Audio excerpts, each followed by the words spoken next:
நீங்க என்னதான் கஷ்டப்பட்டு சம்பாதிச்சாலும் வந்த பணம் வந்த வழியே போய்கிட்டு இருக்கா?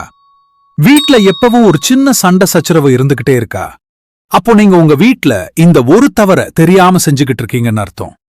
பிரச்சனையை சுட்டி காட்டுதல். நம்மள் பல பேர் பக்திங்கிற பேர்ல செய்யற ஒரு சின்ன விஷயம் மகாலட்சுமி நம்ம வீட்டுக்குள்ள வர்றதை தடுத்து தரித்திரத்தை கொண்டு வந்துடும். அது என்னன்னு தெரிஞ்சுக்கிறதுக்கு முன்னாடி ஓம் மகாலட்சுமியே நமஹன்னு கமெண்ட்ல ஒரு முறை சொல்லுங்க. அந்த ஒரு தவறு உங்க பூஜை அறையில அல்லது சாமி படத்துக்கு முன்னாடி வாடி போன பூக்களை அப்படியே வச்சிருக்கீங்களா? காய்ஞ்சு போன பூக்கள் எதிர்பூக்கள் எதிர்மறை சக்தியை நெகட்டிவ் எனர்ஜி ஈர்க்கும் தன்மை கொண்டது. அதே போல சாமி படத்துல தூசி படிஞ்சிருந்தா அந்த இடத்துல தெய்வ கடாட்சம் இருக்காது. உடனடி தீர்வு, இன்னைக்கே உங்க பூஜை அறைய சுத்தம் செய்யுங்க. காய்ஞ்ச பூக்கள் அகற்றிட்டு ஒரு சின்ன கிண்ணத்துல கொஞ்சமா கல் உப்பு போட்டு சாமி படத்துக்கு பக்கத்துல வையுங்க.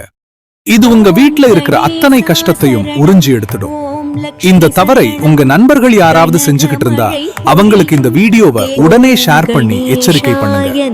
மேலும் இது போன்ற ஆன்மீக தகவல்களுக்கு நம்ம பேஜை இப்போதே ஃபாலோ பண்ணுங்க.